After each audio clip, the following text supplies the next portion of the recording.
안녕하십니까. 더위 잘 지내시는지요? 오늘은 생각에 관한 생각 프로젝트. 이렇게 생긴 책입니다. 이 책에 대해서 설명해 드리겠습니다. 사실은 생각에 대한 생각이라는 이런 아주 두꺼운 책이 있습니다. 이 책의 저자가 누구냐면 여기 보면은 다니엘 카너먼이라고 나왔는데요. 2002년도 노벨상 수상자입니다. 특이한 것은 심리학자인데 노벨 경제학상을 수상했습니다. 이 책을 제가 읽어보려고 했는데 솔직히 조금 재미가 없고 양이 너무 방대해서 아직 못 읽었고요. 좀 읽다 포기했고요. 근데 그 책의 저자인 다니엘 커너먼과 또 한 명 트버스키라는 공동 연구자에 대해서 약간 반쯤 전기식이고 반쯤은 그들의 업적에 대해서 쓴 조금 얇은 책이죠. 얇은 책이 나와서 요것을 읽고 제가 오늘 요약을 하겠습니다. 이 책은 기본적으로 데니엘 카너먼, 아모스 트버스키라는 두 심리학자입니다. 특이한 것은 이스라엘의 심리학자고요. 이 두 사람에 대한 그 책인데 앞부분은 이 사람들의 인생에 대해서 적었습니다. 데니엘 카너먼은 2차 세계대전 때 독일군이 프랑스에 쳐들어왔는데 이제 피난을 못 간 그런 프랑스에 살던 유태인이었습니다. 그때 참 죽을 고비를 여러 번 넘겼고요. 그때마다 저 독일군이 나를 왜 안 죽였을까? 어떤 때는 독일군이 자기를 보더니 이렇게 죽이는 줄 알았는데 갑자기 자기 아들 사진을 보여주더니 먹을 거를 주면서 가라고 그랬다는 거죠. 또 자기 어머니는 독일군이 쳐들어오면 우리가 도망가야 된다라고 했는데 아버지가 프랑스군이 강해서 막을 것이다.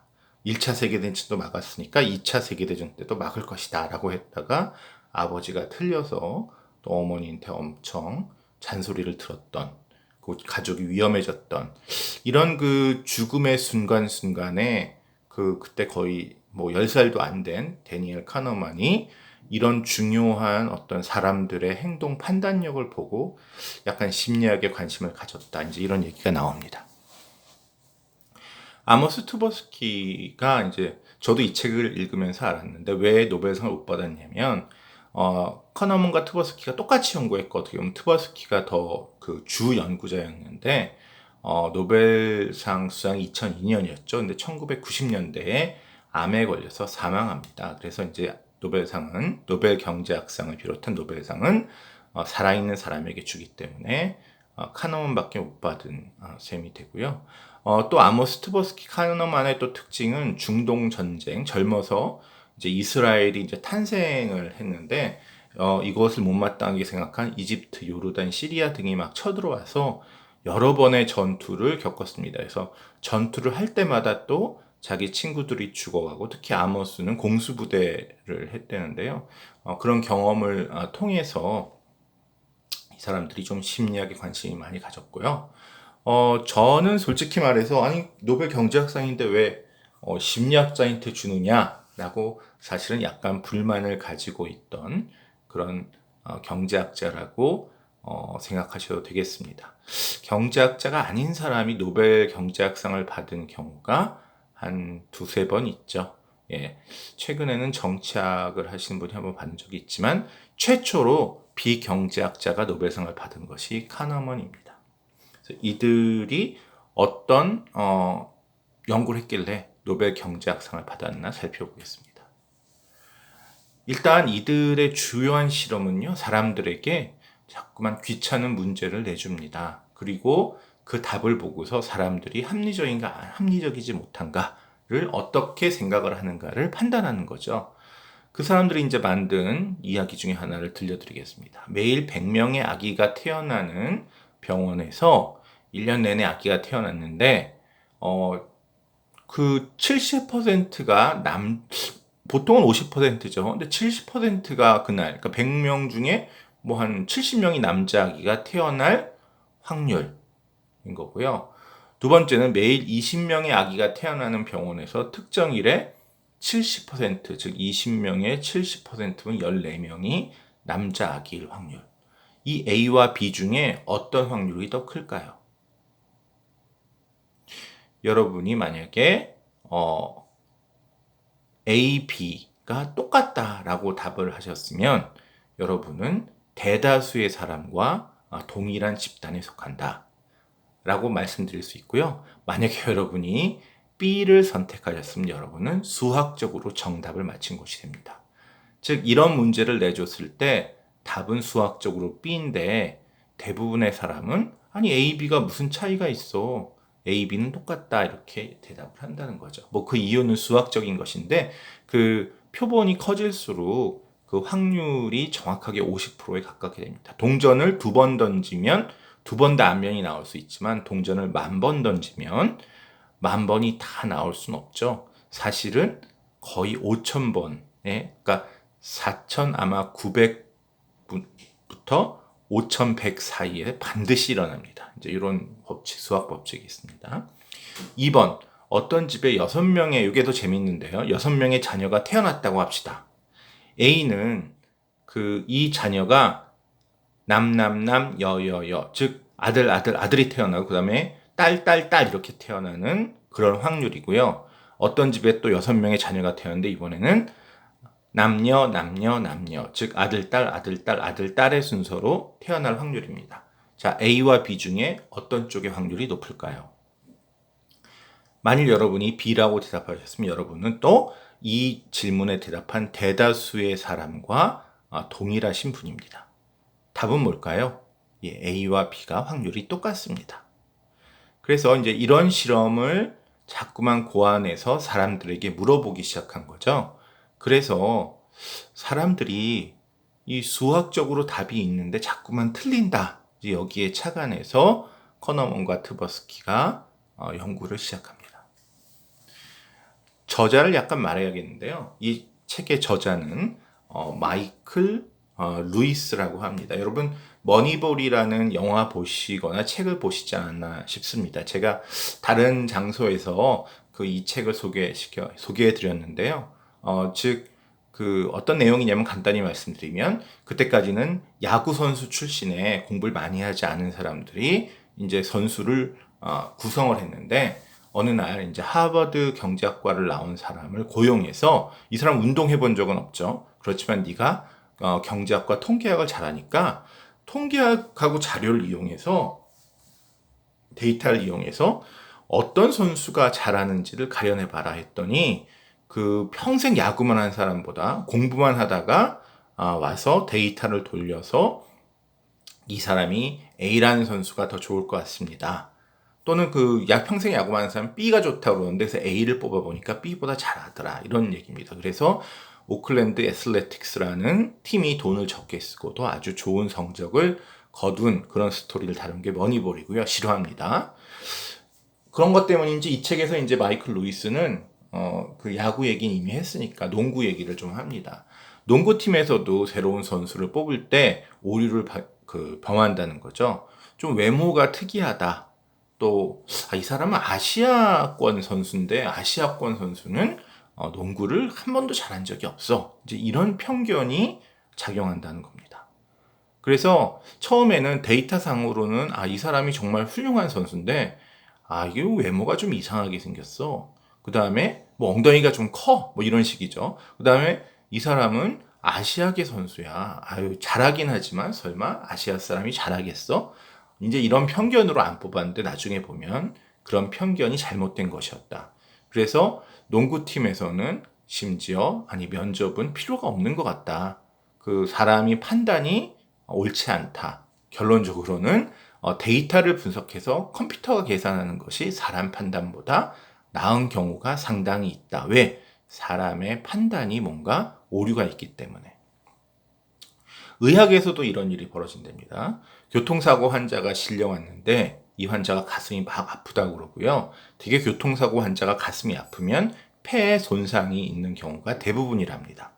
근데 환자에게 전에 무슨 병이 있으세요? 그랬더니 그 환자가 저는 예전에 갑상선에 이상이 있었어요. 라고 얘기하니까 의사가 갑상선에 이상이 있어서 그러면 가슴이 아플 수도 있죠 라고 하고 폐 검사를 없이 치료를 했다는 거죠. 근데 나중에 보니까 이 환자가 폐에 손상이 있었고 갑상선에 이상이 있었다고 환자가 얘기했는데 사실은 환자가 잘못한 거고 갑상선에 이상이 없었답니다.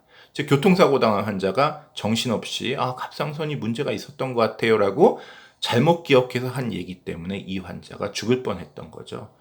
그래서 이런 의사들이 판단을 잘못하는 경우가 상당히 많이 일어난다는 거죠. 이렇게 뭐 농구팀은 그렇다 쳐도 의사들이 생명을 다루는 의사들이 판단을 잘못하는 이런 일이 벌어지는데 이것이 무엇이 원인이냐? 사람의 뇌에 문제가 있다. 이제 이런 연구를 한 것입니다. 사람은 실수를 하게 마련입니다. 뭐 기계도 실수를 합니다. 그쵸? 뭐 그 삼성전자에서 반도체를 만들다 보면 불량품이 나오죠. 근데 경제학자는 실수를 인정하면서도 하지만 실수는 실수기 때문에 랜덤하게 발생한다. 즉 플러스 실수와 마이너스 실수가 골고루 발생하기 때문에 이것은 결국 서로 상쇄해서 결과적으로는 평균 0이 나오고 큰 영향을 죄송합니다. 주지 않는다고 생각을 합니다. 그래서 이런 경제학자의 생각 때문에 수학 모형을 이용하고 통계학 모형을 이용해서 인간을 분석하고자 하는 것에 아무런 꺼리낌이 없죠. 근데 이 심리학자 트버스키와 커너먼은 인간의 뇌구조는 수학 모형과는 다르다. 앞에서 봐라. 그 사람들이 수학적으로 명백히 답이 있는 것을 자꾸만 다 틀리지 않느냐. 그러니까 어떤 사람은 A라고 하고 B라고 하는 게 아니라 전부 다 답이 B인데 다 A라고 하는 식으로 이제 이런 실수를 한다는 거죠. 그래서 이 실수가 계속 한 방향으로 일어나기 때문에 경제학자가 틀렸다. 즉 플러스 마이너스가 상쇄하는 게 아니라 계속 플러스가 나오는 실수, 계속 마이너스가 나오는 실수가 생기기 때문에 경제학의 모델은 문제가 있다. 이제 이런 얘기를 합니다. 이 사람들이 결국 얘기한 것은 어림짐작, 휴리스틱이라고 하죠. 예를 들어서 영상의학과 김 교수에게 엑스레이로 폐렴을 판별하는 방법을 좀 알려주세요라고 해서 막 설명을 듣고 그걸로 컴퓨터 프로그램을 만들어서 엑스레이 사진을 컴퓨터에게 보여주고 컴퓨터가 폐렴인가 아닌가 판단하게 하고요. 바로 그 김 교수에게 똑같은 엑스레이 사진을 여러 개 보여주고 폐렴인가 아닌가를 판별하게 했더니 김 교수의 말을 듣고 만든 컴퓨터 프로그램이 김 교수 자신보다 훨씬 정확하더라는 거죠. 그 말은 김 교수가 자기가 환자를 안 보면서 이렇게 방법을 얘기하면 그게 맞는데 막상 자기가 그렇게 얘기해놓고 환자 얼굴을 보면 다르게 그 진단을 한다는 거예요. 컴퓨터는 이제 그런 감정이 없으니까 김 교수 말에 의해서 판단을 하는데 예를 들어서 뭐 앞에 얘에서도 이렇게 해서 골을 잘 넣고 잘 뛰는 농구 선수는 좋다라고 했는데 김 교수는 그 사람을 보니까 이 사람이 뭐 얼굴이 뭐 이상하게 하고 뭐 얼굴에 털이 이상하게 났다. 뭐 그다음에 한 번도 우리가 안 뽑아본 무슨 파키스탄 사람이다. 그러면 김 교수는 이 사람은 우리 농구팀에서 안 뽑겠다. 이제 이런 식으로 얘기한다는 거죠. 또 사람의 뇌가 재밌는 거는 어떤 환자에게 수술을 좀 하시면 어떻겠습니까? 이 수술의 생존율은 90%입니다. 그러면 82% 환자가 수술하겠습니다. 이럽니다. 근데 이 수술의 사망률이 10%입니다. 그러면 54%만 수술하겠다고 그러고 46%가 갑자기 수술을 하기 싫다. 난 그냥 죽겠다. 라고 얘기한다는 거죠. 즉 생존율 90%와 사망률 10%는 똑같은데 사람은 이렇게 사망률 같은 부정적인 거에 아주 강하게 반응하는 일이 있는데 이게 뭐 자기 목숨도 중요하지만 만약에 대통령이나 무슨 시장이나 도지사 같은 또는 군대의 사령관 같은 사람이 이런 식으로 판단을 잘못하면 문제가 생기겠죠. 우리가 너무 잘 알지만 작은 확률을 부풀려서 인식하는 경향이 있다. 사고 확률이 1억 분의 1이라고 하면 사람들은 거의 사고 확률이 1% 정도 되는 것처럼 깜짝 놀라서 그 일을 하지 않거나 그 물건을 사지 않는다는 거죠. 이런 뇌는 기본적으로 그래서 수학이나 통계학을 하기에 인간의 뇌가 발달되어 있지 않다는 겁니다. 가장 이제 이 커너먼 트버스키가 관심을 가진 얘가 여러분이 동전을 3번 던졌는데요. 모두 앞면이 나왔어요. 그럼 어떤 생각이 드십니까? 아, 이게 뭐야? 앞면만 나오도록 무슨 트릭을 쓴 동전이 아닌가? 이런 생각이 아마 나올 겁니다. 뭐 여러분이 동전 던져서 뒷면이 나오면 여러분이 좋아하는 식당 가고 앞면을 나오면 여러분 친구가 좋아하는 식당을 가기로 했는데 3번 던졌는데 3일 연속으로 앞면이 나와서 자기가 가고 싶은 식당을 못 가고 친구가 가고 싶은 식당을 가게 됐다면 여러분 아마 친구가 무슨 트릭을 쓰지 않았나 이렇게 생각하실 겁니다. 근데 사실은 3번 던지는 것은 확률이나 통계상으로 의미가 없다는 거죠. 왜냐하면 이거는 충분히 그렇게 나올 확률이 있다는 거예요. 만약에 300번을 던졌는데 모두 앞면이 나온다라면 모르겠는데 3번 정도 던져서 앞면이 나올 확률은 사실은 8분의 1인 거죠. 8분의 1이라는 확률은 일어날 수 있는 겁니다. 근데 사람은 자기 주변에 어떤 작은 일이라도 일어나면 그 이유를 꼭 찾으려고 하는 뇌를, 즉 자기가 스토리를 만들어서라도 그거를 아무 의미 없어도 무슨 의미를 부여하고자 하는 뇌를 가졌기 때문에 이런 실수를 한다는 거고요. 트버스키와 카너먼은 여러 실험을 통해서 인간의 두뇌가 정확한 판단에 적합하지 않다. 즉 계속 플러스 마이너스가 아니고 한쪽으로 쏠리는 실수를 한다는 것을 상당히 정확하게 반론의 여지 없이 증명했죠. 그래서 경제학자들이 보통 심리학 연구라고 그러면 이거 네가 그냥 이렇게 충분하게 이렇게 생각할 수 있는 거를 한쪽으로 해서 논리적이지 않은 결과다라고 무시하기 쉬운데 이 두 사람의 연구만은 수학적 논리, 정확한 통계학적 논리를 사용했기 때문에 경제학자가 받아들일 수밖에 없었다라는 겁니다.